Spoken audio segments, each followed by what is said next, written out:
আমি একটি বন্ধু খুঁজছিলাম যে আমার পিতৃশোক ভাগ করে নেবে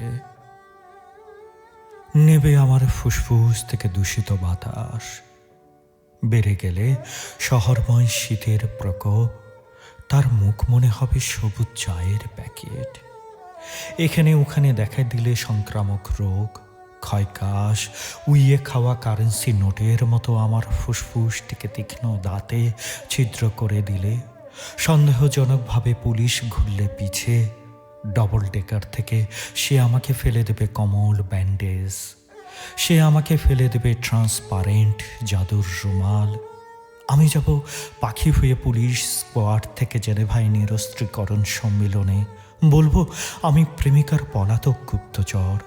সে এসে অন্ধকারে চতুর চোরের মতো আমার পকেট থেকে নেবে সব স্থলপদ্মগুলি, বলবে কানের কাছে চুপি চুপি, অসম্ভব বদমাস সে, চল ঘুরে আসি রাতের শো থেকে।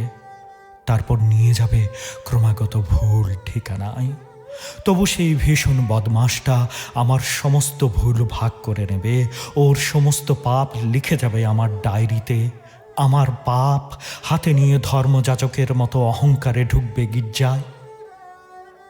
আমি এই ঢাকা শহরের সর্বত্র, প্রেস ক্লাবে, রেস্তোরাঁয়, ঘোড়দৌড়ের মাঠে এমন একজন বন্ধু খুঁজে বেড়াই যাকে আমি মৃত্যুর প্রাক্কালে উইল করে যাব এইসব অবৈধ সম্পত্তি। কুৎসা আমার লাম্পট্য। পরিবর্তে সে আমার চিরদিন যোগাবে ঘুমের ওষুধ, আমার অপরাধের ছুরি রেখে দিবে তার বুকের তলায়, আমার পিতার কাছে চিঠি দেবে এই বলে, ওর কথা ভাববেন না, ও বড় ভালো ছেলে, নিয়মিত অফিস করে 10টা 5টা।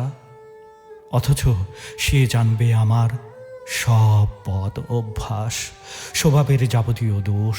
তবু সে যাবে আমার সাথে ক্যামেরায় ফিল্ম ভর্তি করে নিয়ে আত্মহত্যাকারী এক যুবকের ছবি তুলে নিতে। অবশেষে মফস্বল শহরগামী কোনো এক ট্রেনে চড়ে নেমে যাবে আমার সাথে ভুল স্টেশনে। এখানে ওখানে সর্বত্র আমি একটি বন্ধু খুঁজছিলাম যে আমাকে নিয়ে যাবে সুন্দরবনে হরিণ শিকারে। হরিণের শিং থেকে, তার স্বচ্ছ খুর থেকে খুঁটে নেবে দামি অংশগুলো, যেন ও গাভীর খুর থেকে বানাবে বোতাম। সে আমাকে প্রতিদিন ধার দেবে লোভ। এখানে সেখানে শহরের পরিচিত অঞ্চলগুলিতে আমি সেই সরল সাঙ্গাটিকে খুঁজি। আমি শুধু সারা জীবন একটি বন্ধুর জন্য প্রত্যহ বিজ্ঞাপন দিই, কিন্তু হায়, আমার ব্লাড গ্রুপের সাথে কারো রক্ত মেলে না কখনো।